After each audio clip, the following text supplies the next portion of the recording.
Welcome everyone who's joining us. I'm going to wait another minute or so to let people log on and get connected. Thank you all for joining us.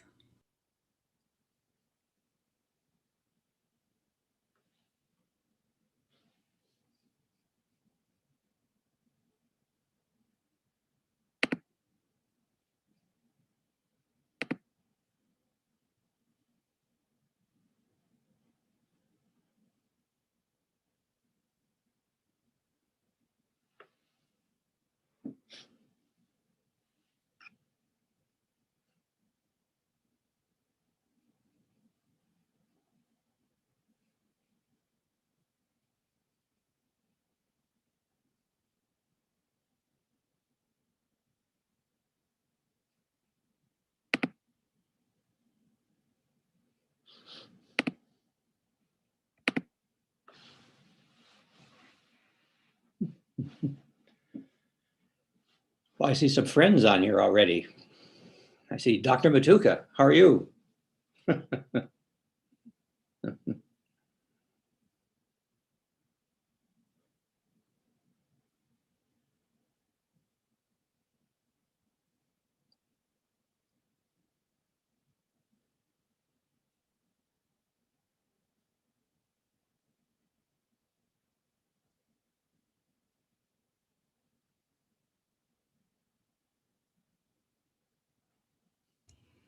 Welcome to those just coming into the room. Good to see everyone.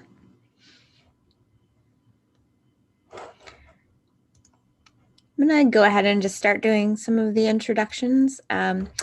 My name is Geneva Blackmer, and I'm the Program Director for the Interfaith Center.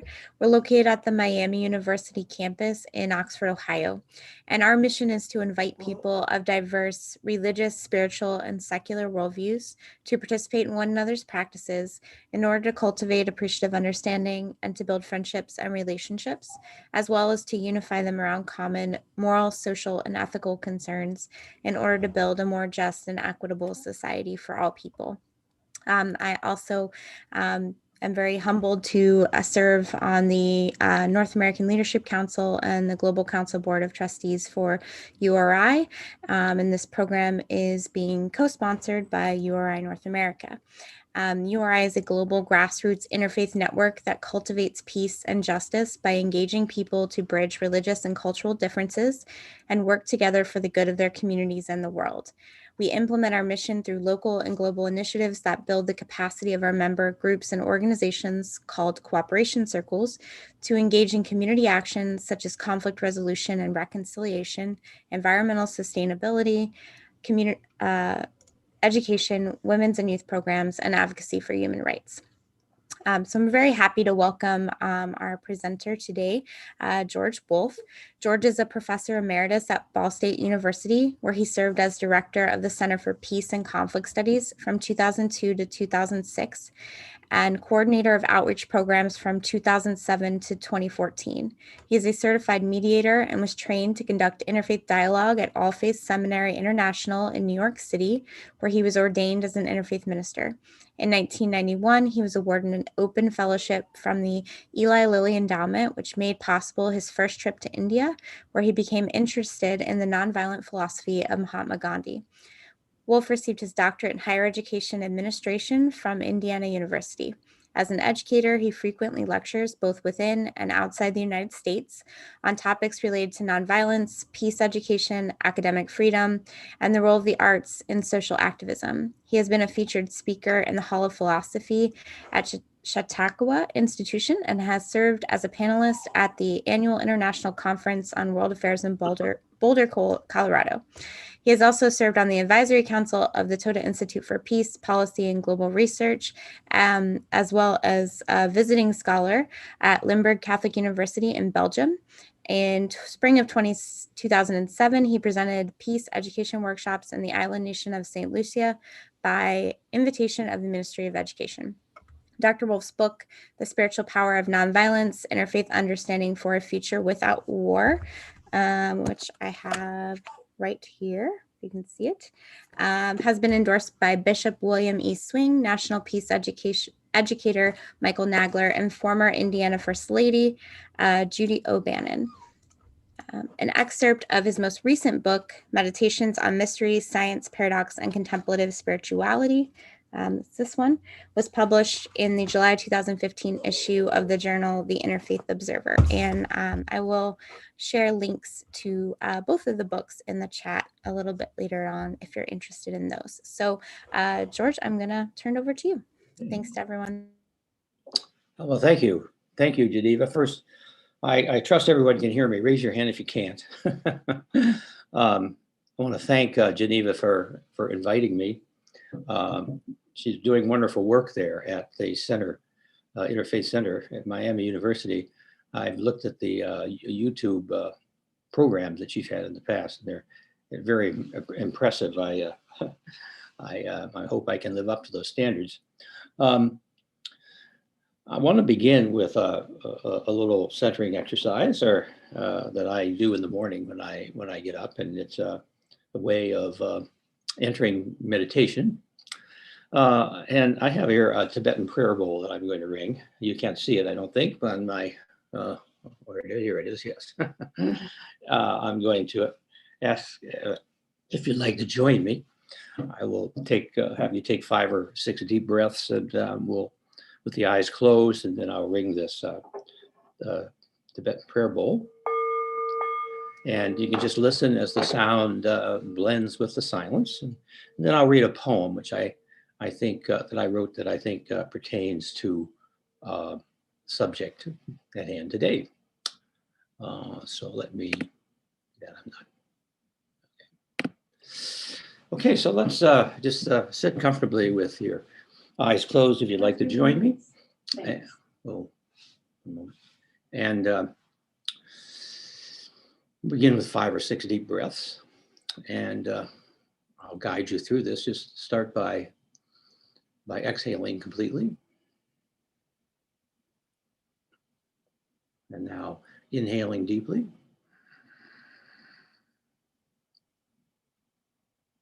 And exhale completely.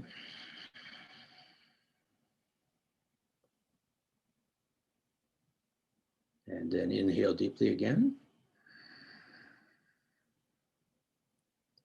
And exhale, and just continue now at your own pace.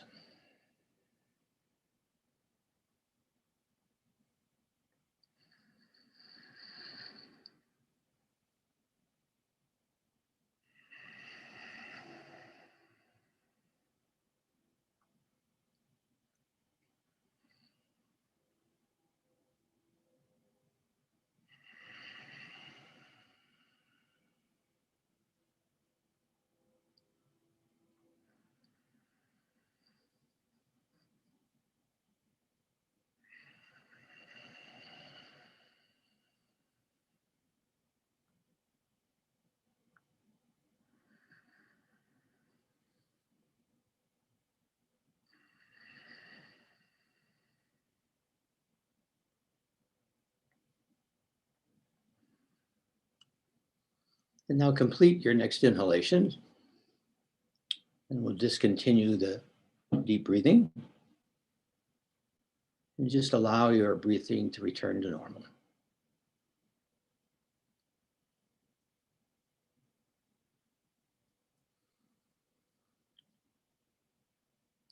And now in a natural way, just listen as I ring the Tibetan prayer bowl. And just allow your attention to follow the sound as it blends and merges with the silence.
Breathe the breath of serenity.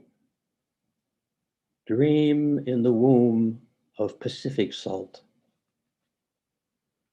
I long for birth in an ocean unending, where horizons escape the eye. The umbilical flow of life, lapping between heartbeats, nourishes the moment where divinity overflows and washes me into the present. That shore where time wades playfully in the sun's wake. There find vision without form, sound without name, beauty without cause, awareness without I.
Om Shanti.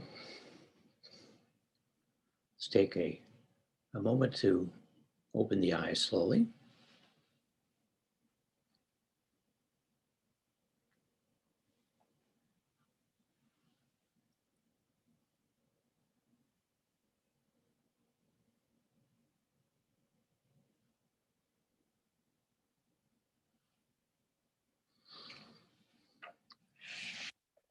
Thank you all for joining me.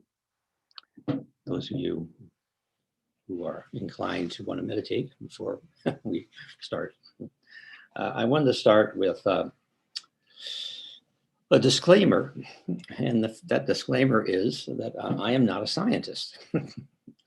I'm a musician, saxophonist, and I got the opportunity to go to India in 1991, and I had been that experience. I went there to study Hindustani music, and that experience opened up two paths for me. The one path was something that I'd become familiar with back in the 1970s when I was in grad school, and I realized I'm dating myself. But that was my exposure to Vedanta, or the sixth system of Indian philosophy. Vedanta is the philosophy which deals the text of Vedanta deal with the experience of spiritual enlightenment. So I got to delve into that more deeply when I was in India, and I discovered many common themes and teachings and metaphors and symbols that were shared between Hinduism, Christianity, and the Jewish scriptures. And it also then, on the other path, was to spark my interest in modern, what I call post-Newtonian physics. That is the physics that started with Einstein's theory of relativity, and then quantum mechanics and quantum field theory, and Edwin Hubble's discovery that our galaxy was not the only galaxy in the universe, and that the universe was expanding. It was a huge paradigm shift from the Newtonian view of the universe, which was prevalent before that. There's a saying I've heard that the difference between a mystic and a modern day physicist is that the physicist does the math. Well, I don't do the math. I guess I'd call myself an amateur mystic. But I became intrigued by how the language that's used by physicists, modern physicists, and the language used by spiritual contemplatives has a great deal of similarities. And there are two particular individuals which I was particularly struck by. And one was Carl Sagan, the language he was using at the opening of his series Cosmos, which has run in 1980 on PBS. And then later on, the Christian contemplative Father Thomas Keating, who was a Trappist monk whom I had the opportunity to meet several times. So I wanted to read a section from the first chapter of my book where I compare the language that they both use. And both of them are talking about the ultimate mystery or the grandest of mysteries. Geneva, if you want to put the first slide up, you can follow along. I'm going to be reading more than what's on that slide, but it might help you if you want to follow along.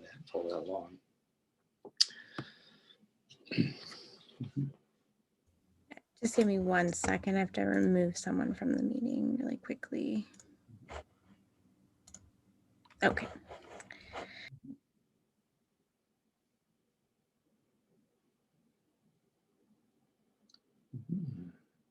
Okay.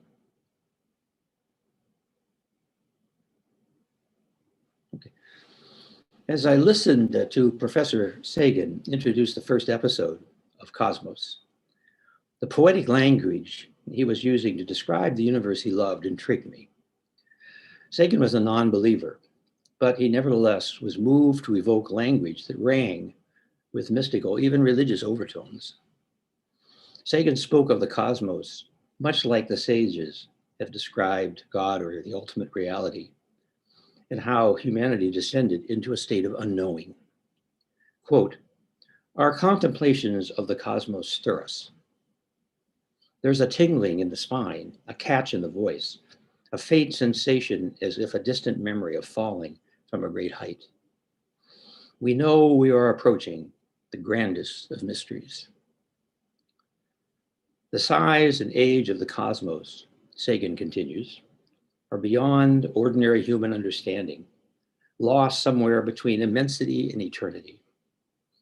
The cosmos is, quote, "full beyond measure of elegant truths, of exquisite interrelationships." And the cosmos, he says, is outside us, but also within us, as we are made of star stuff. That's probably his most famous quote. And as a result of our consciousness, we are a way the cosmos can know itself. These words sound more like the teachings of a Zen Buddhist philosopher. In recent years, Father Thomas Keating, a Roman Catholic priest and Trappist contemplative, has begun speaking of the ultimate reality using language remarkably similar to Sagan's. Keating speaks of the contemplative dimension of life as a means through which one comes to experience of the ultimate mystery. As all who seek to participate in the experience, and this is Thomas Keating's speaking here.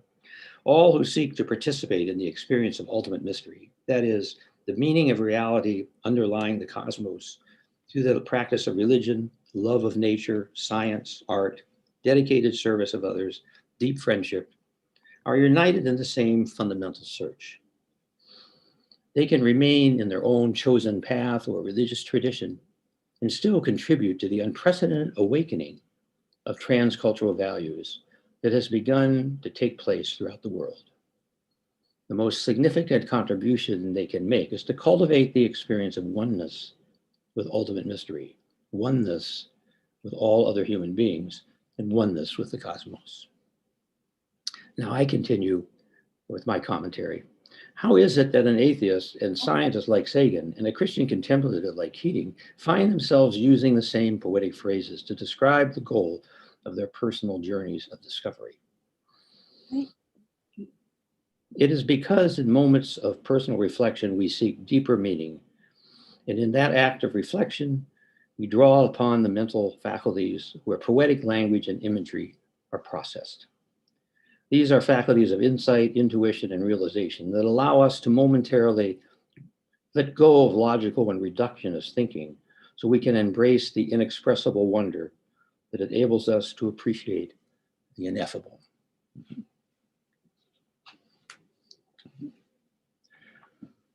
Okay, that you can take that slide down now if you like. Everybody's had it. I hope you all could hear me read, right? It was clear. Okay, good. So this was in contrast to a few years ago. There was a lot of hostile rhetoric on social media going on between believers and non-believers, and I found that very unconstructive and counter to the harmony I personally saw between myself and a friend of mine who described himself as atheist. He knows I'm a believer, but we were quite good friends and we did not have a contentious relationship.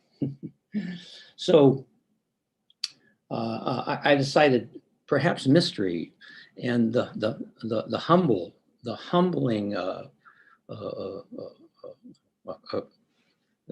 having the humility to admit that there is this great mystery that is perhaps beyond human understanding. And that is a common ground that we can bring people together from the science community and the community of believers. Well, I started out in the first chapter of my book talking about two types of mysteries. The first type is a mystery of something that we don't know, but we may be able to solve that mystery. For example, did microbial life ever exist on the planet Mars? Well, that's a mystery. Now, there's some evidence to demonstrate that we may find out that is true, but we don't know the answer to that yet. But we can go to Mars, or we can send more robots to Mars, and hopefully we'll eventually be able to find an answer to that mystery. So that's the first kind of mystery, something we don't know, but something, if we have the right information and enough data, we can draw a conclusion and answer that question. Well, there's a second kind of mystery, though. And this is a mystery that the contemplative, a spiritual contemplative would likely use, and that is, it's something we can know, and we do know, but once we know it, we realize there's something about it which is incomprehensible, beyond human understanding, and which leaves us in a state of awe and wonder. And this is the second way we can define mystery. And this is what I find is emerging more and more with the post-Newtonian study, post-Newtonian science and physics. They say, for example, that at the beginning of the universe, all the matter and energy in the universe, and time and space itself, was contained in a singularity, which was brought together by held together by infinite gravity. And that singularity, some say, was smaller than a proton. Now, if you tell me you can take the house that I'm living in and condense it to a volume which is that small, I would find it difficult to understand that or to believe that, let alone the entire universe. And to even make it more perplexing, it's not simply matter and energy that was contained within the singularity. It was time and space as well.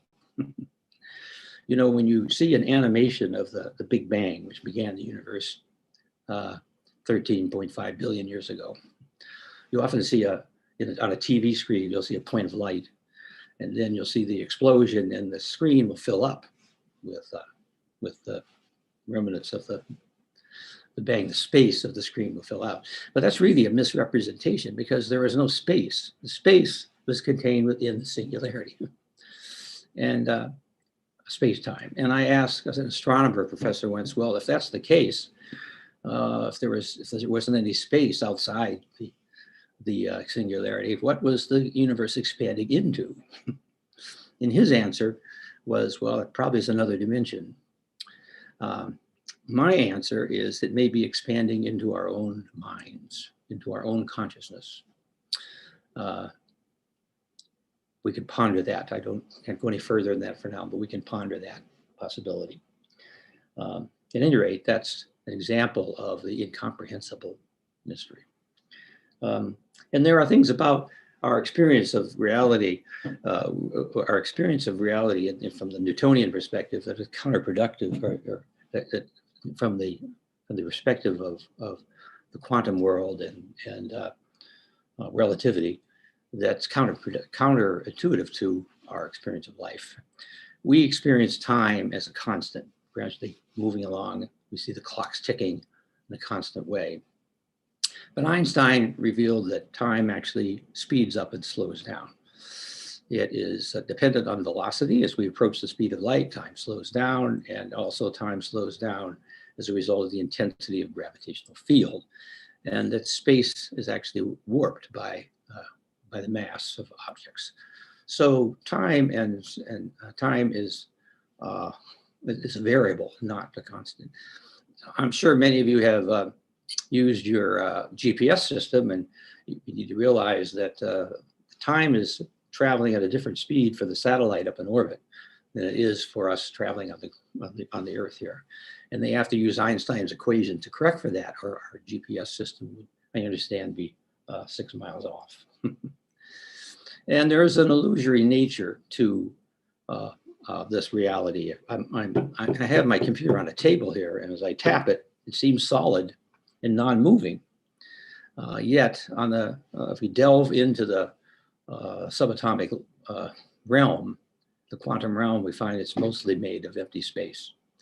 And the energies are always moving around the quanta. The subatomic particles are always moving. So our experience of this is somewhat illusory compared to what's really underlying reality of what we experience. It's also found that the particles, or the quanta, have both a particle and a wave nature, and that their behavior is often affected by the act of observing or measuring the interactions. The subject-object duality breaks down on the quantum level. And it suggests that there is an underlying inherent oneness in the universe. It suggests that consciousness may be necessary for the world to exist, or for matter to exist. That's a very controversial statement. There are other interpretations of what's called the wave-to-particle collapse. But that question is still out there. And I find it one that I can identify with, because it conforms with the Vedanta view, that there is an underlying consciousness, what in Vedanta would be called a silent witness, what transcendentalist writer Henry Thoreau referred to in his Walden as the spectator. And so I tend to feel that is the simplest explanation, and one that I adhere to. The others get kind of bizarre. Some of them talk about we're living in a virtual reality, and that this is kind of like a computer simulation that we're living in, or a matrix, or the many worlds view or interpretation. But I find the idea that consciousness could have a role to play in the wave-particle collapse is the simplest explanation, and gels with my own personal philosophical and experiential worldview. Also, in meditation, deeply in meditation, you can experience what's called awareness by itself. Sometimes it's called pure consciousness, or, as I stated in the last line of my poem, awareness without I. I meaning not physical I, but the I, capital I. So there are some interesting quotes that statements have been made by physicists.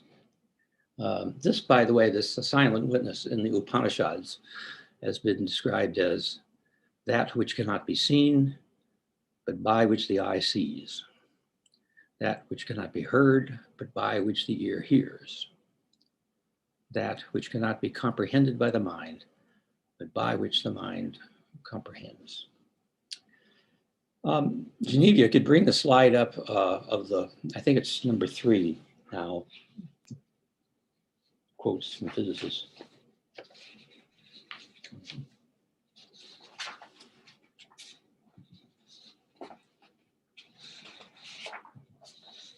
The first one is by James Hopwood Jeans.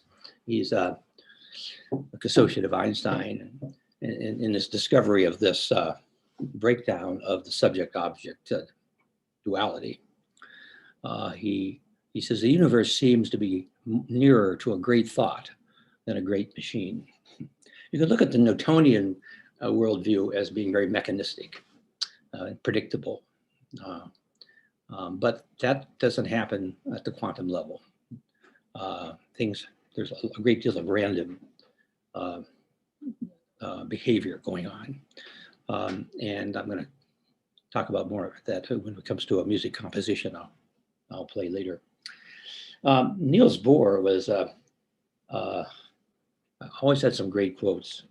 He says, everything we call real is made of things that cannot be regarded as real, or nothing exists until it is measured.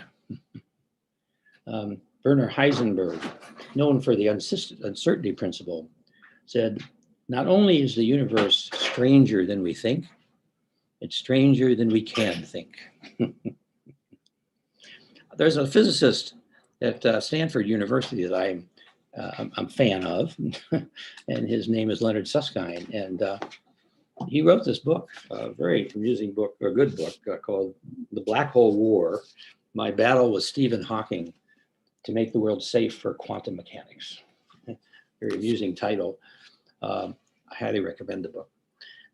He makes some interesting statements. He says, it should be evident that our naive ideas of space, time, and information are wholly inadequate to understand most of nature. He says, the solid three-dimensional world is an illusion of a sort. And this three-dimensional world of ordinary experience, the universe filled with galaxies, stars, planets, is a hologram, an image of reality coded on a distant two-dimensional surface. This new law of physics, known as the holographic principle, asserts that everything inside a region of space can be described by bits of information restricted to the boundary. Now, this is a different way of looking at the hologram. He calls it the holographic principle. An earlier physicist named Bohm used the holographic paradigm, used the term the holographic paradigm. That's a metaphor which I find useful in my own understanding. Well, Susskind also says we need to rewire our neural networks to accommodate the new physics. And I think I could say that writing my book was an exercise, my own personal exercise in trying to rewire my neural networks so that I could come to terms and accommodate this new understanding of reality. This constitutes a huge paradigm shift from the Newtonian view. And there have been three major paradigm shifts, I think, in Western civilization. Now, you may have a larger number than that, but the three that stand out in my mind, the first one is the shift from the geocentric view of the solar system to the heliocentric view, which was quite a controversial change at the time. Galileo, I was in Florence and I walked into this church, and there was, of course, the people were genuflecting in front of the altar, and I went over and I saw Galileo's tomb, and I wanted to genuflect in front of Galileo's tomb, but I didn't do that. Then there was Michelangelo's tomb, and I wanted to do it there as well.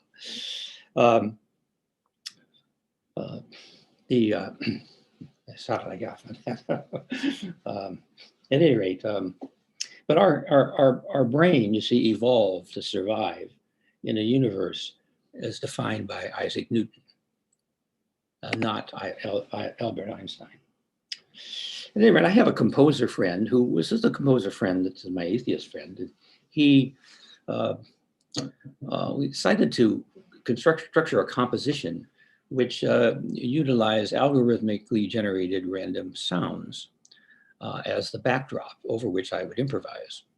And in live performance, this would the random generation of sounds would surprise me. I wouldn't know exactly what was going to happen. I knew generally what was going to be there, but how it unfolded was very much like sort of the double slit experience, the double slit experiment, where photons will fall on the photographic plate in the random order, but eventually they do form this pattern. He described it using the metaphor of a rainstorm. He says, if you're sitting in a house and it's raining, you can tell it's a rainstorm. If you go up on the roof and plot where each drop of water is falling, you find that it's very much at random. So on the macro level, there is this randomness, prevalent randomness. But on the micro level, we can perceive it as a coherent form. And like that, he structured his composition. That's the one I find that explanation helpful to me. So I'll have Geneva play just the first couple of minutes of this composition. It's called Solar Dreams, and the composer is Jody Nagel, who is now deceased, just passed away about 2 months ago, unfortunately, with a heart attack.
Okay, so that is the opening of this particular composition, and as you can see, I hope you, as you could hear, I hope that it makes sense as a composition, and there's a certain beauty to it, and it's different each time it's played.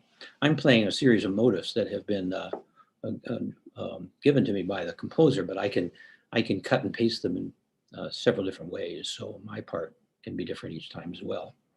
But that's sort of the way we navigate through life, you know. There was at the very end of this, though, there was people ask me, you know, how is it that you improvise? And they think it's such a strange thing to do if they're not musicians and don't do that. But actually, you know, we improvise every day when we have conversations. We get up in the morning, we go and have a conversation with somebody. You know, you probably didn't memorize the lines that you were going to say to your friend when you saw them. You know, you were improvising. It's just a matter of using the musical language rather than our vernacular or verbal language. At the very end of that recording, before Geneva just cut it off, there was a change that was starting, kind of a bass line that was starting. And that had to be, of course, directed by the composer. That wasn't going to happen by itself. So in order to make the full composition make sense from a musical point of view, uh, to a Western classical musician, there has to be some directive intelligence entering in to change the direction and to give it the kind of shape that you would expect for a composition. So that's kind of an interesting point. To what degree there's randomness, yes, but is there also some is the consciousness that underlies the universe and which is within us and which we are an expression of, that we are responsible for helping to give that direction, and hopefully we can give the direction in a positive, I can move it in a positive direction rather than in a negative one. And I think we see that in our social political life. We see shifts from positive to negative and positive directions, and there's that constant tension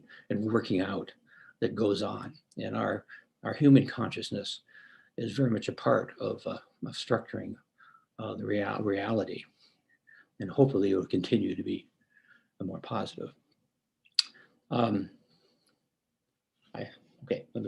So the next topic I want to move into is the topic of spirituality. And there's a nice comment that's been made here by a lady named Valerie. She says, "We are all living beings. Keep the ego out of the way and know that we are all connected at this time." And that's really crucial, keeping the ego out of the way. The humility that is required for the scientist or the believer to step back and say, you know, I have my own views, but there's more to it than what I should be attached to, and we need to let go of that ego attachment to really be able to perceive more deeply within ourselves and within the reality around us. Does anyone have any comments or questions up till now? I'll move on, but I thought I would give this opportunity if anyone wanted to interject some wisdom which is greater than my own.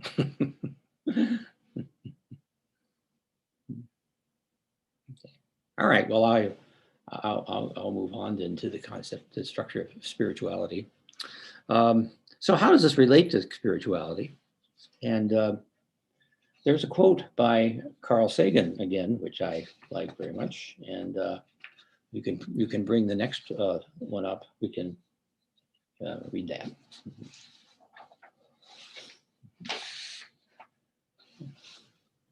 And that quote reads, "Science is not only compatible with spirituality, it is a profound source of spirituality.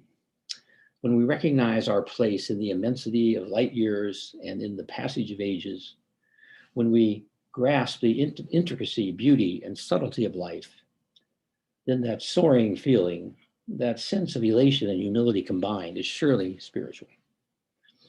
So are our emotions in the presence of great art or music or literature or acts of exemplary selfless courage, such as those of Mahatma Gandhi, Mohandas Gandhi, or Martin Luther King Jr. The notion that science and spirituality are somehow mutually exclusive does a disservice to both." Now, last summer, my wife and I were out. I went out at night to view a meteor shower, and I forgot which shower this was. I think it was in August sometime, and we went out to where it was as dark as we could find it and get away from the light pollution on the horizon. And after our eyes adjusted, we were starting to see some meteors streak by, one every 3 or 4 minutes, little streaks high in the atmosphere. And we understood intellectually the science behind it. I mean, the Earth was passing through an area where a comet had passed and left its debris. And this debris was touching the upper atmosphere and it was burning up, and we were seeing these streaks. All of a sudden, there was a streak go through the sky that was much more prominent, much more visible. You could see the colors, it lasted longer. And all of a sudden, it was a thrilling moment. I was talking to my daughter on the phone at the time, who lives in Canada. And all of a sudden I said, "Wow, did you see that? Amazing." Uh, and I noticed that what occurred is a shift in the lens through which I was looking at this phenomenon. Prior to that, I was looking at the phenomenon through this kind of intellectual, scientific lens of logic and reason, understanding the science behind it. And then all of a sudden, my perception shifted, and I was viewing it as an artist. I was viewing it as an artist would, or as someone would view an artwork or a movie, something that moved me deeply within. And so there was all of a sudden a connectiveness there, a unity with the experience, because I had moved from what they used to say, you move from head to heart.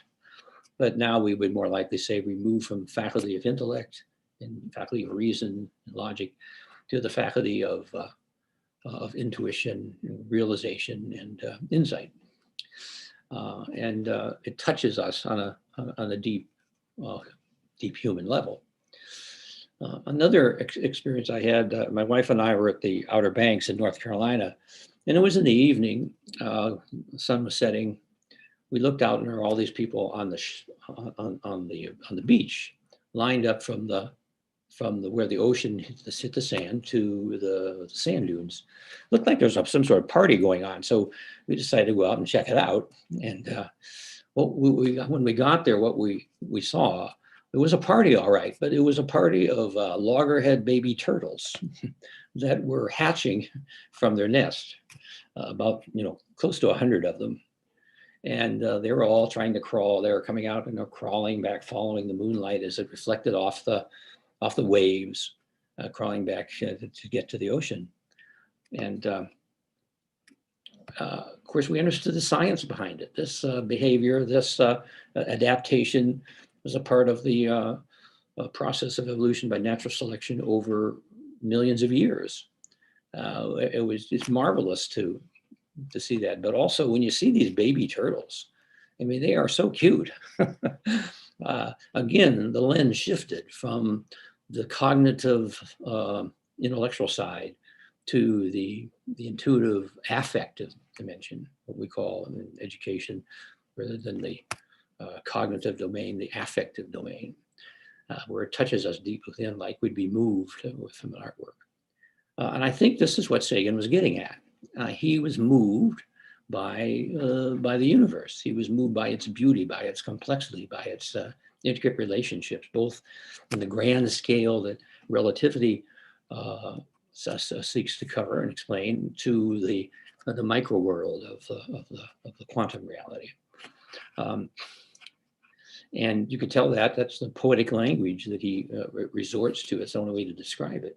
I don't know if you saw the movie Cosmos, but that was a movie where they had picked up this message, which they thought was from another civilization.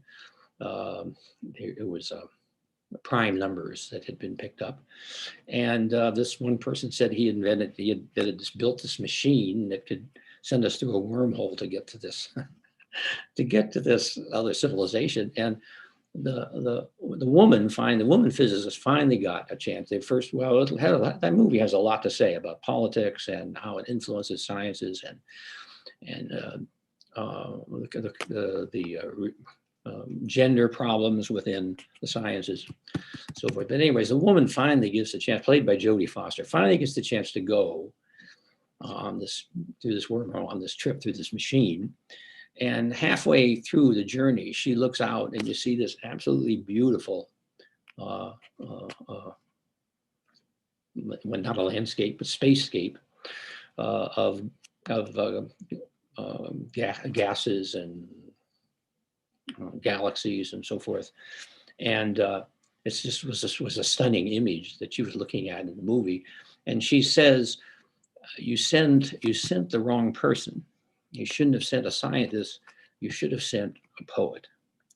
I think I see that poetic side in the way Sagan describes his own view of the universe, and in this statement about spirituality. So once we move to that, what they used to call the heart level, then we can experience a connectedness, a oneness. Our dualistic thinking falls away, and we enter what we might call a unified consciousness. And it may be momentary, but of course, the more experienced it spiritually, what evolved the person is, the more it becomes a natural integrated part of their perception. In Vedanta philosophy, this is called Advaita. Advaita is a word, Sanskrit word, which means all is one. Literally, it means not two. And it is this experience, deep experience on a level of affective level, an aesthetic level, a level of the heart, as it's been called. But there are models we can use to show how things can be both different and one at the same time. And so, Genevieve, if you can show the next slide there, which would have this would be number 5, I think. So here you have, yeah, open my here.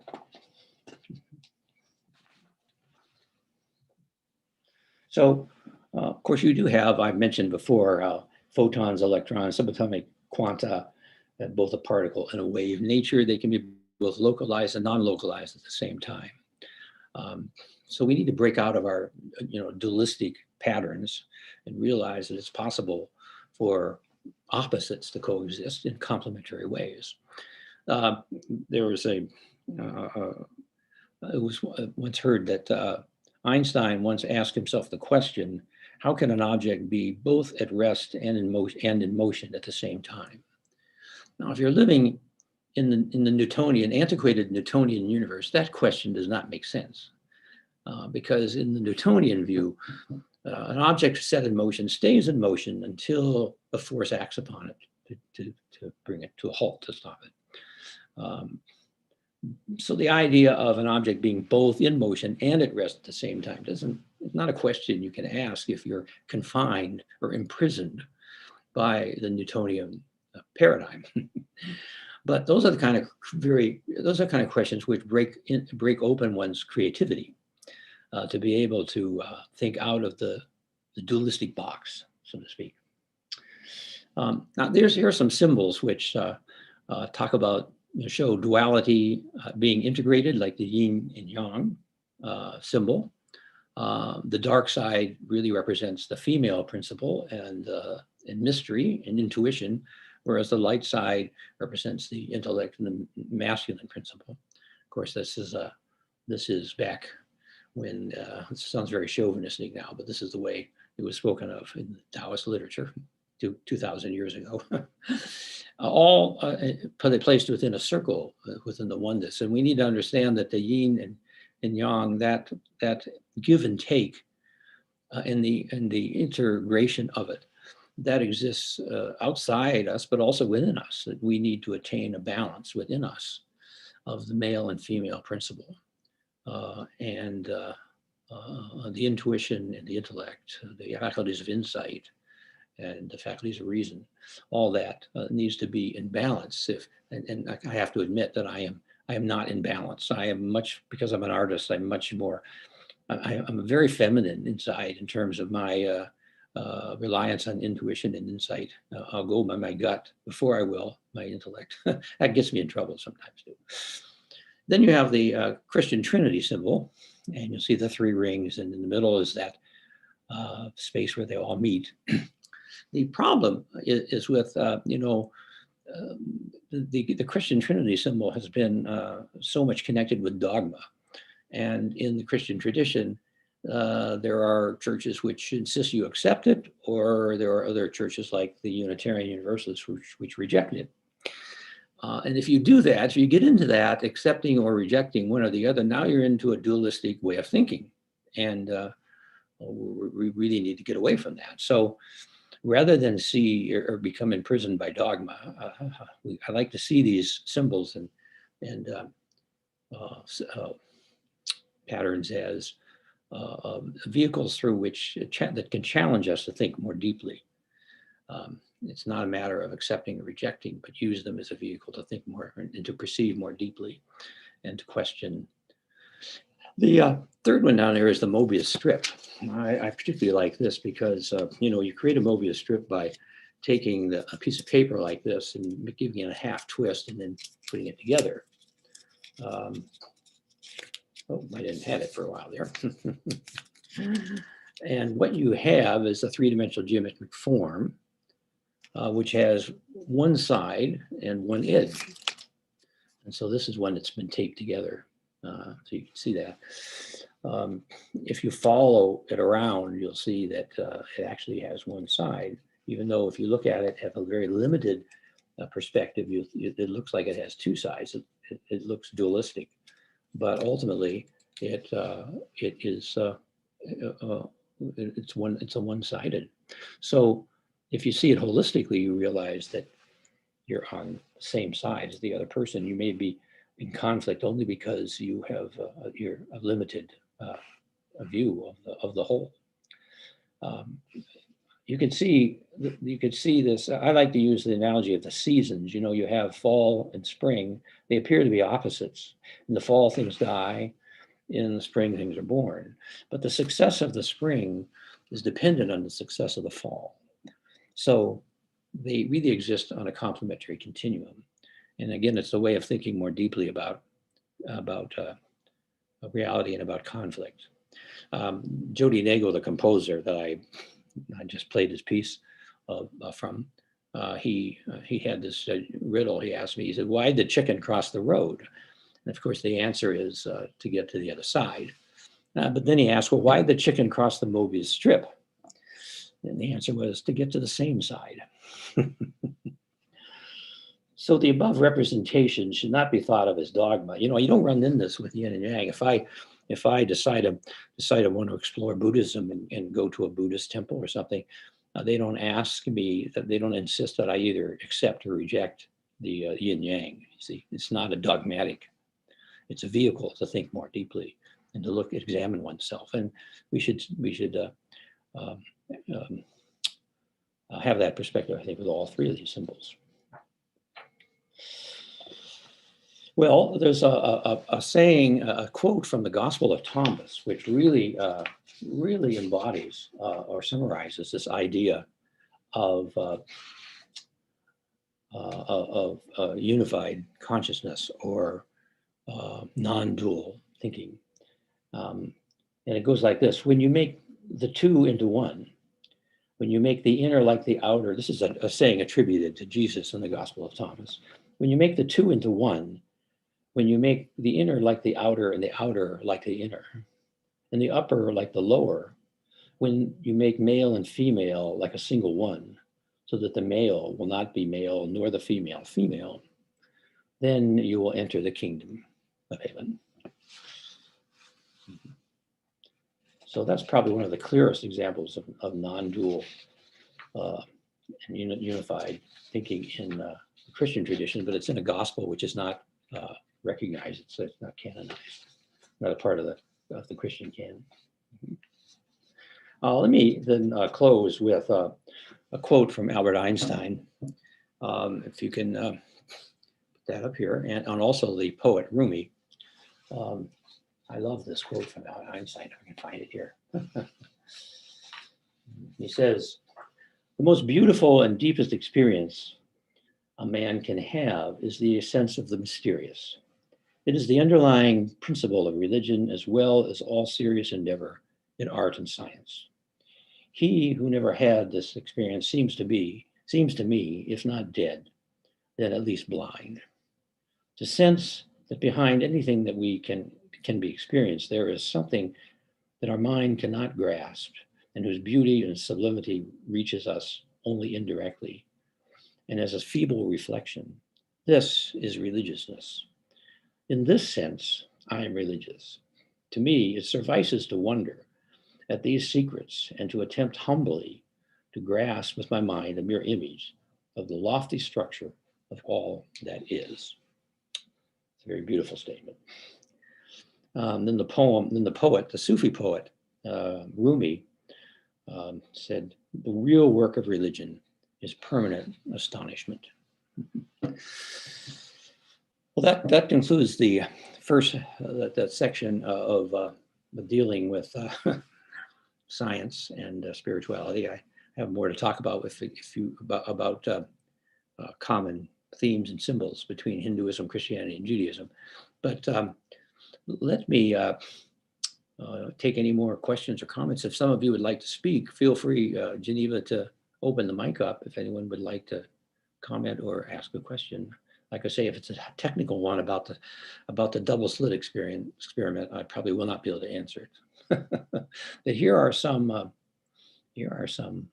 another comment. The greatest treasures of life are the treasures of the heart. That's a beautiful statement.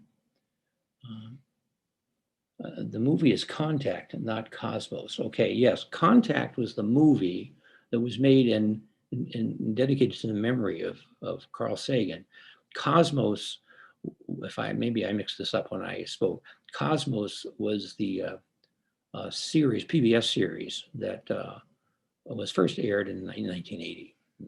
Thank you for making that correction if I misrepresented it. This person, I'm sorry, I need to leave early. Well, okay.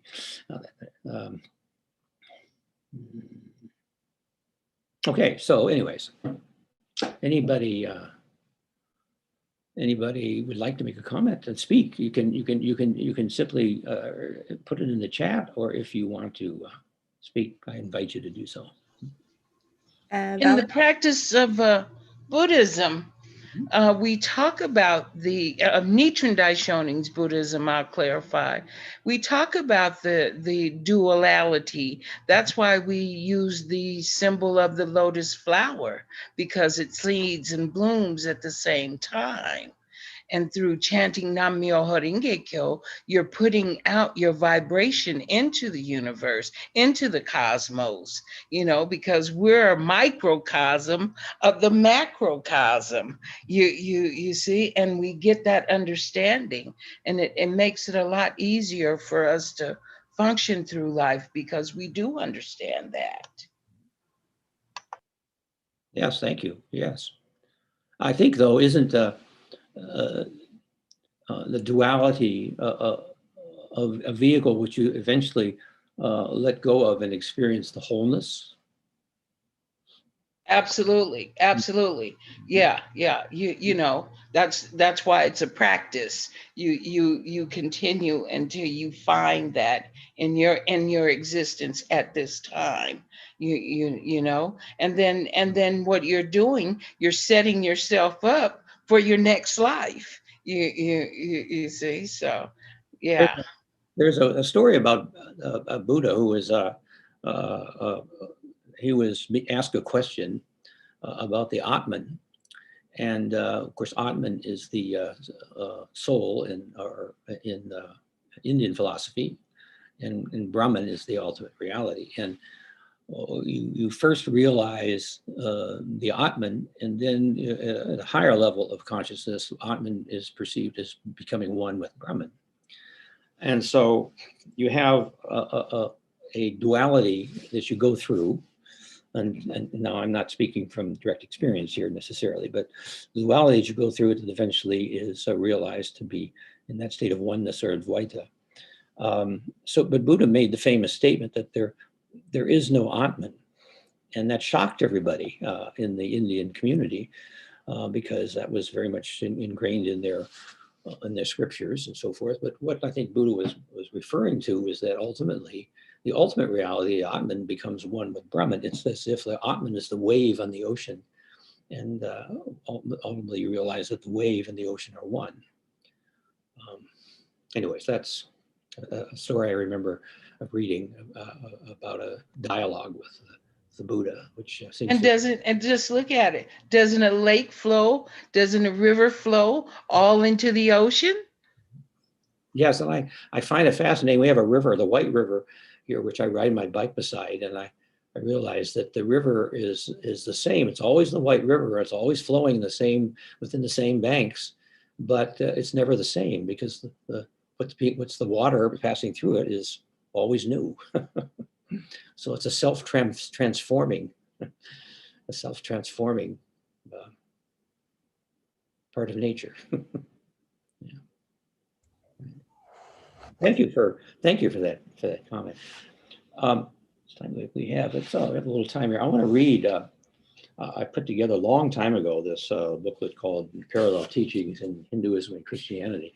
I'm going to read one example of the parallels which I found between the Upanishads, the sayings in the Upanishads, and in the Gospels. And so here's the one which I'm going to read here. This comes from the Chandogya Upanishad. As one not knowing that a golden treasure lies buried beneath his feet, may walk over it again and again, yet never find it, so all beings live every moment in the city of Brahman, yet never find him because of the veil of illusion by which he is concealed. And now in the Gospel of Matthew, this saying is attributed to Jesus. The kingdom of heaven is like a treasure hidden in a field, which a man found and covered up. Then in his joy goes and sells all that he has and buys that field. So using the same metaphor of treasure, you see, struck me, and how you get a little different perspective on each one. And that deepened my experience, raised in the Christian tradition, that deepened my experience of what I had been hearing in the Gospels all that time. I consider myself now a neo-transcendentalist. Transcendentalists used, metaphors from nature, and they, of course, lived in the antiquated Newtonian worldview. And so I call myself neo-transcendentalist because I'm trying to incorporate metaphors from the new physics and from the post-Newtonian science. Here's another one. In the Bhagavad Gita, this is attributed to Krishna. I destroy the darkness born of ignorance with the shining light of wisdom. And in the Gospel of John, I am the light of the world. This is Jesus, quoting Jesus. I am the light of the world. He who follows me will not walk in darkness, but have the light of light. Using darkness and light, of course, those metaphors. Then in the Bhagavad Gita, Krishna is quoted as saying, I am the origin of the whole world and also its dissolution. I am the beginning, middle, and end of all things. And in the book of Revelation, in the Christian scriptures, I am the Alpha and the Omega, the first and the last, the beginning and the end. So I found those rather striking. There's a concept which is in Taoism and in Buddhism, and often is called value inversion.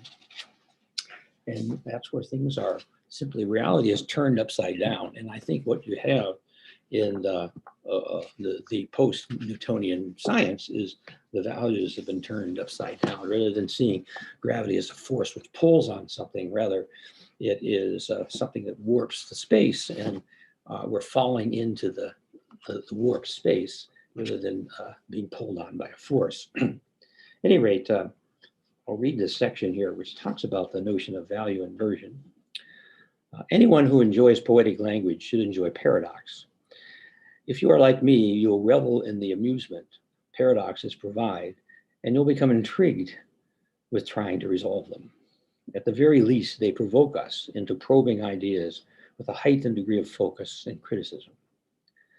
In studying the sacred writings of the great traditions, I have found, to my delight, that they are rich in paradox and irony. This is especially true with Taoist, Hindu, Buddhist, and Christian texts. Take, for example, the following passage from the Tao Te Ching. Yield to overcome, bend and be straight, empty and be full, wear out and be new, have little and gain. These lines express a philosophical view of life known as value inversion, in which the values we normally see operating in the world are inverted, turned upside down. Christian scripture also contains examples of value inversion, as found in the well-known sayings attributed to Jesus. For everyone who exalts himself will be humbled, and he who humbles himself will be exalted. In the kingdom of God, many who are last shall be first, and the first shall be last. You can see that exhibited in the nativity story, the nativity myth in the Christian tradition, the first people who were to hear about the birth of the Christ child were the shepherds in the fields, who were among the lowest in the social order. You know, the powerful politicians and army generals and university professors, you know, we never heard about it. It was the shepherds that, and the idea that the child was born in a barn because there's no room in the inn. All those have high, of course, you know, symbolic meaning. In the Zen Buddhist tradition, we find paradox expressed in riddles known as koans. Perhaps the most well-known koan is the question, what is the sound of one hand clapping? Another one of my favorite koans captures the dilemma of using words to express ultimate reality. Quote, it cannot be expressed in words, yet it cannot be expressed without words. I enjoy composing modern koans of my own using the language of science and philosophy. Consider the following example. What is the nature of that question, the answer to which can only be heard in the silence that precedes its asking? If the Big Bang occurred 14 billion years ago and no one was around to hear it, did it make a sound? Have you discovered who you were before you had a name? Many Jewish Hasidic tales also aptly also apply the concept of value inversion. A favorite story of mine tells of a rabbi who was seated along the side of a street, quietly watching people pass by. Soon, an older man walks by at a hurried pace, clearly burdened under the stress by a load of goods he was carrying. Seeing his distress, the rabbi asked him, "Sir, what are you doing?" The man, looking at the rabbi with some contempt, replies, "I am pursuing my livelihood." The rabbi responds, "How do you know it is out in front of you? Perhaps it is behind you. All you need to do is be still." The rabbi in the story might be alluding to Psalm 46:10, which says, "Be still and know that I am God." Listen to your divine inner voice so your livelihood can catch up to you. That story had great meaning to me after I retired, because I realized I was running out ahead of my livelihood. And as I retired, I could now allow it to catch up to me. George, there's a question that two people asked in the chat regarding what are the 3 paradigm shifts? Did I mention them? I think I mentioned them, but I'll mention them. They only picked up on the first one. Okay, well, the first one was the shift from the geocentric view of the solar system to the heliocentric. The second one would be from special creation to evolution by natural selection.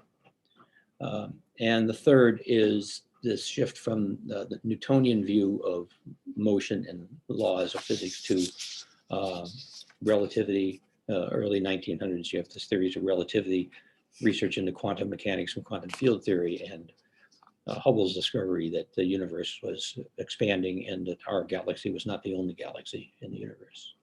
Those are of course, that goes on to, you know, black holes and string theory, and you can go on and on. But those are the 3 major paradigm shifts that I see. Yeah. You know, it's interesting. The word apocalypse, you know, actually simply means uncovering or unveiling. It does not inherently imply, you know, war, earthquakes, or destruction, natural disasters, pandemics. It doesn't imply that. The word itself simply means unveiling or uncovering. And so if these paradigm shifts really have brought about an internal earthquakes in people's mind, they cannot accept these paradigm shifts. We still have the problem with people accepting evolution, of course, and scientists have long been, especially in Sagan's time. I remember seeing him on television debating someone who was trying to change the science textbooks to include the idea of intelligent design or something. And that was it still is a argument which goes on. It's unfortunate. So we need to come to terms with these paradigms. There's been, I think, when I hear the word apocalyptic used, and it's used in the wrong term, I think there is three apocalypses. One has been the shift from geocentric to heliocentric view of the solar system. The next was special creation to evolution. And the third is this shift from Newtonian science to post-Newtonian view of the universe. Mm-hmm. Looks like Victoria may have a question or a comment. Yes, thank you. That was a really, really wonderful talk. I'm just curious, as someone who's very interested in interfaith dialogue, and my whole life is based on my spiritual understanding of the universe or life itself. I've always been completely mystified by scientists like Carl Sagan, who clearly have a tremendous sense of awe and also they clearly have an intuitive understanding of the universe and things that are almost impossible to express in words, and yet, like your koan, they have to be expressed in words. So I'm just wondering about your feelings about how, I'm always mystified as to how people who grasp so much, and so many of they are in awe and wonder, because the more they know, the more they are in awe. How is it that they then can claim to be atheists? I just find that very mysterious. It sort of seems to me in itself a kind of koan. Well, I have to let Dr. Sagan speak to that, I guess, in terms of his own.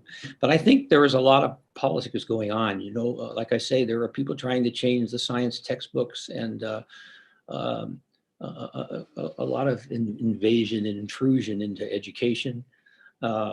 And I think that's the idea of being an agnostic means one's open mind. One is open-minded, and you can be an agnostic, but live your life like a believer, or you can be an agnostic and live your life like an atheist. But ultimately, I think that the kind of openness that is available to the agnostic mind, so to speak.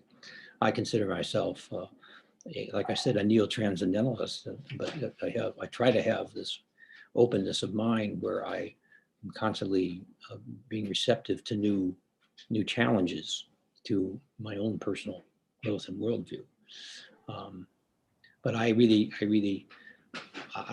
can't answer the question. I know, but I understand how insightful and intuitive his words are, and how beautiful they are. And I find it intriguing that the language is so similar to the Christian contemplative Thomas Keating, which means they, in some sense, we're in touch with the same deep part of themselves that we would call spiritual. Mm-hmm. Yeah, I deliberately said atheist and not agnostic, because the scientists to whom I'm referring, actually, I mean, I know many of them in an academic community, and they're all physicists and higher mathematicians, and they're very militant about their atheism. It's not, they don't say, oh, well, I'm open-minded, maybe there's something beyond what we can see. They're very dogmatic. They're dogmatic, actually. That's the word I'm looking for. Just as you were talking about the dogma of the Trinity in Christianity, which then sort of excludes those that don't accept it. They have a kind of dogmatic approach to atheism, just insisting that there's nothing beyond the empirical, even though in reality, the very things that they work with on a daily basis are not really empirically provable, if you know what I mean. To me, it's a kind of mystery. Well, I know that's one reason why I try to talk about these things, because I'm trying to bring those people in and have them realize that being a born again atheist is not any better than being a born again fundamentalist. So that we need to find the middle ground and have the humility to realize that there is this is universe is the grandest of mysteries, or an extraordinary mystery. And I've heard it called that by scientists that are in the middle ground there. And as an artist, I find that I can't go there, and I mean I perceive the world more through my heart than through my head. I need a balance, of course, and I have to always check that. That's why as a musician and performer, I find myself going to the store and picking up a copy of Scientific American once in a while, because I have to feed the other side of my brain. And I've known it's true that there are many engineering schools and schools with like MIT, for example. They had an award-winning jazz band. These engineers are, very much interested in music and the arts, so they touch on that level. But I think there's something about the culture, the academic culture and the scientific culture that prevents them from letting go of their dogma.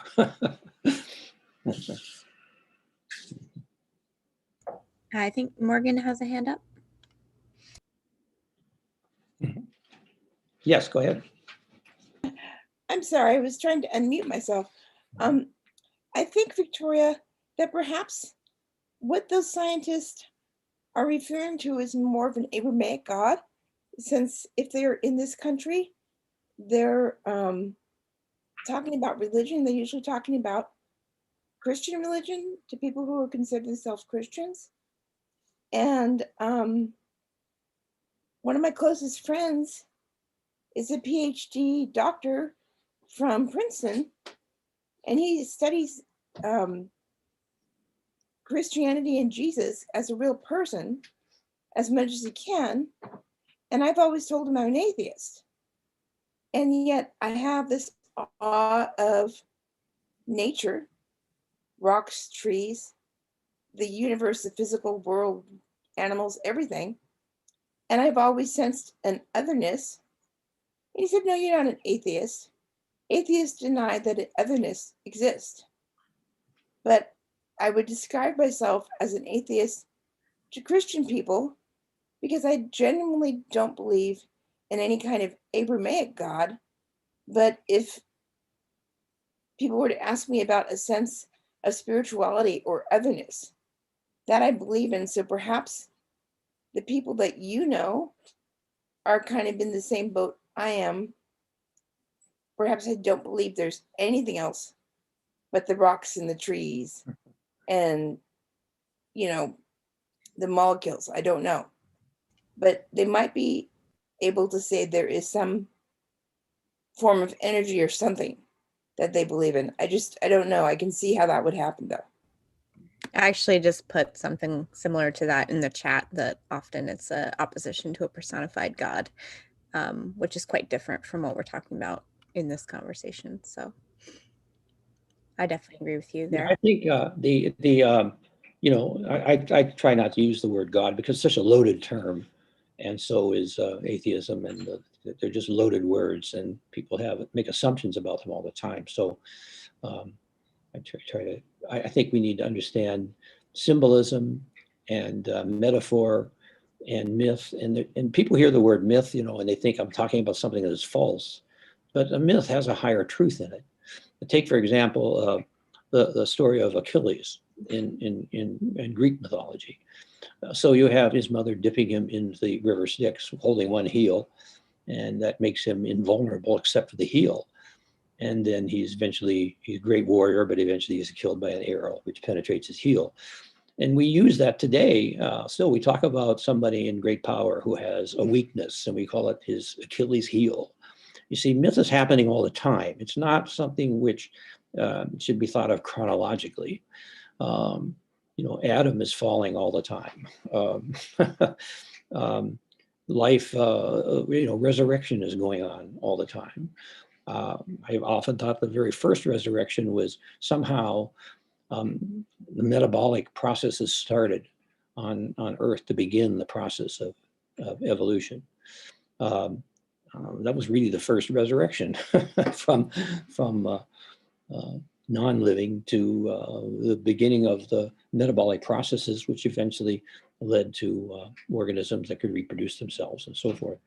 So I think things become richer if we can understand mythology as something that has a much deeper meaning. I like to, I have some friends who are from the Jewish tradition, and I like to understand the Hanukkah story. I know it has historical roots and so forth. But for me, the temple is the temple of the body. No problem. And the light is the light within the temple of the body, the light within me. And no matter what kind of battle I'm waging outside the temple, that light is always burning. So if you know the Hanukkah story, they went out to find oil to keep to dedicate the temple and bring it back, so they could keep the light burning. Well, the light had been burning all the time in there, even though there wasn't supposed to be enough oil for it to happen. That's the miracle of Hanukkah. But I internalize it because as I understand its mythological meaning, it may have an accurate historical meaning, but to me the metaphorical or symbolic meaning is much more. I can apply it to my own inner spirituality, and I think everyone else could if we learned how to interpret metaphors and symbolism. Well, that's the power of parable, that it can be universally applied, and I think even you were mentioning the apocalypse. The book of Revelation has been completely relevant and readily interpreted according to contemporary events since it was written. So every generation has found it relevant, and I think that's deliberate because as it, all the apostles were constantly enjoining the people, be ready. The end could come any minute. And of course, for each of us individually, the end is going to come. We have to be prepared for our own, the end of this life as we know it. But I just wanted to return to the Christian Abrahamic God question, that in reality, don't you think, like you were mentioning Thomas Keating, it seems to me that it's from a very narrow, a kind of ignorance. I mean, if to not speak, I'll just call a spade, that in fact, the ancient mystical tradition in Christianity, the apophatic tradition, in fact, you take someone like Meister Eckhart, where the apophatic tradition insists that nothing can be expressed in words, and that God, there's no, it's the most non-dual writing that I've ever encountered. And in fact, it's very, the mystical writings in both the Kabbalistic tradition and the Christian tradition are actually very, very closely aligned with those similar writings in Buddhism and Hinduism. So, that's where I was hoping you would go with the interfaith, because you have a real interfaith training, which I don't have. Just seeing how in reality, all the religious traditions have a commonality that is often not observed by those who are, who have a kind of narrow focus and essentially have not read the sacred texts, so they don't know what they're talking about. Yeah, that's right. You have a lot of people that haven't read their own religious texts. When you take a world religions class in a university, oftentimes what you study mostly is how the religions are different, and we don't spend much time with the common themes and common symbols and stories and so forth that they share. When I was in India, there was the program notes to a composition I was playing, and the program notes were from were showing how the story of Nachiketa in the Katha Upanishad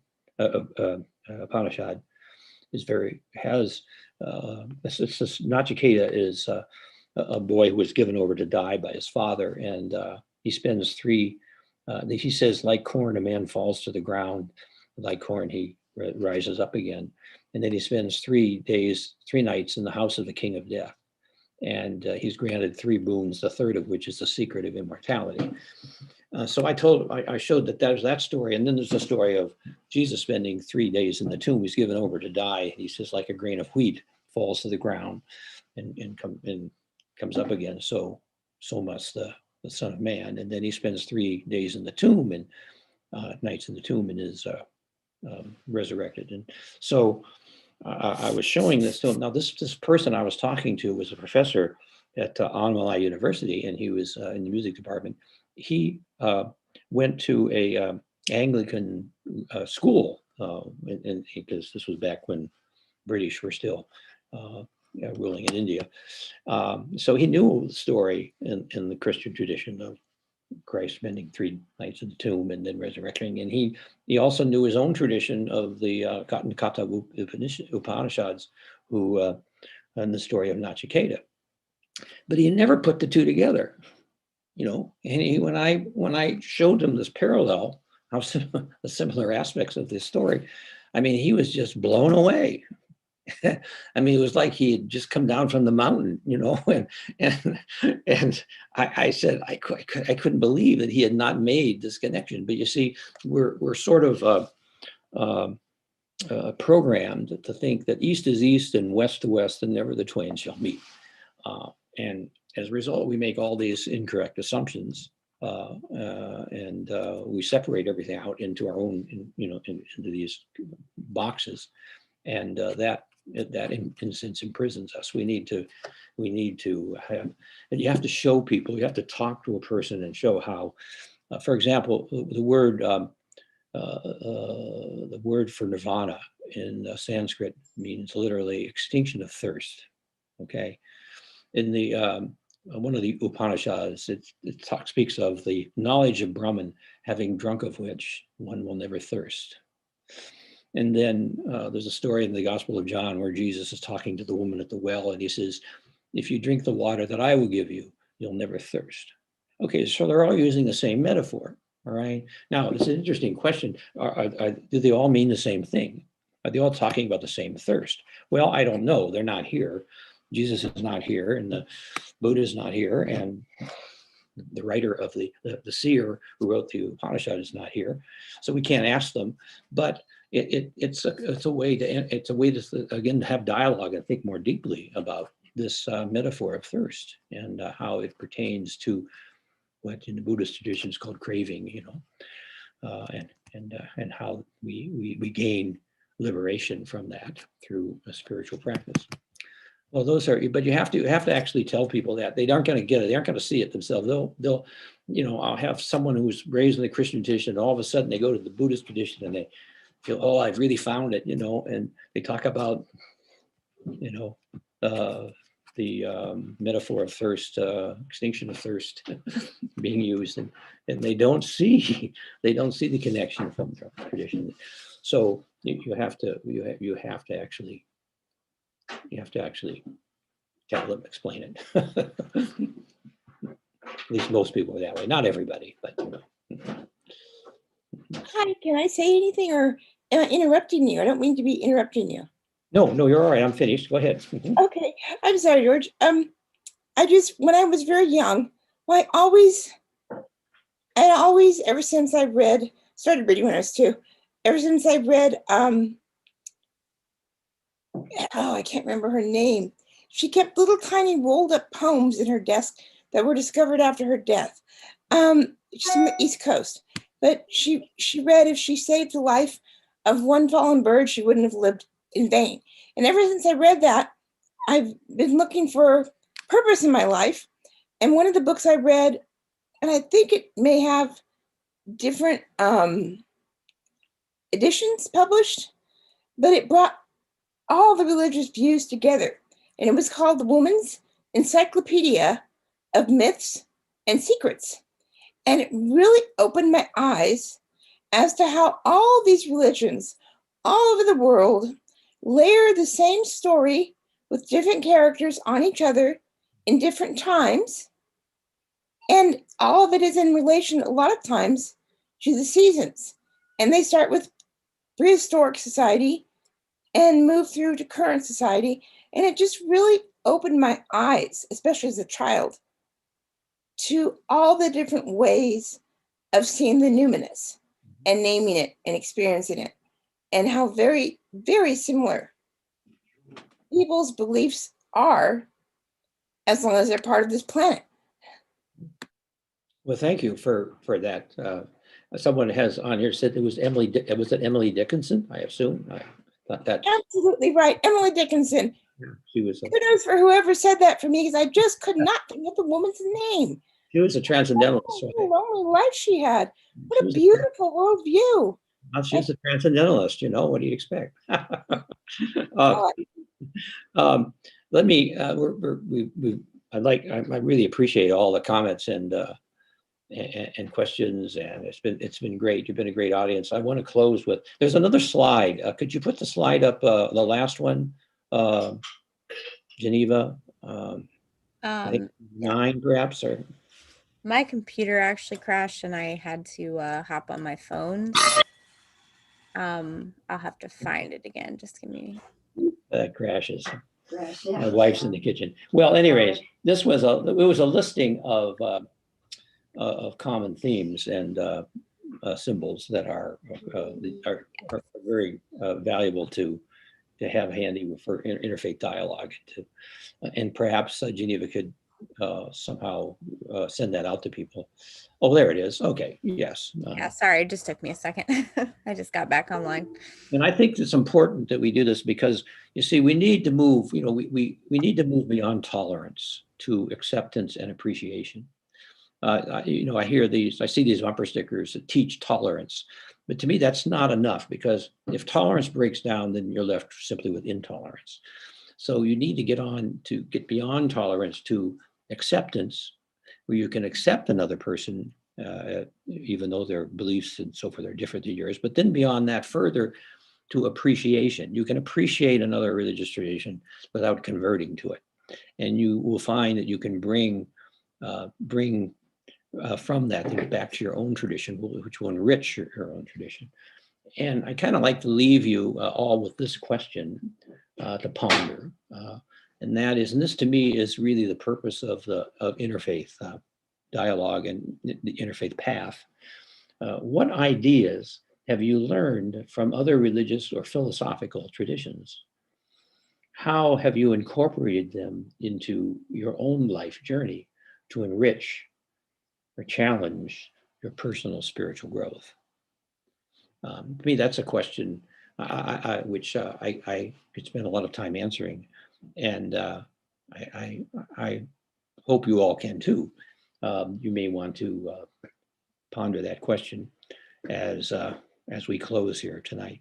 So I want to thank you all very much. I want to thank Geneva, and I really appreciate the opportunity to be a part of this, and I hope that we can do more collaboration in the future between the Muncie Interfaith Fellowship, which is Muncie, Indiana, which is a cooperation circle also in the United Religious Initiative.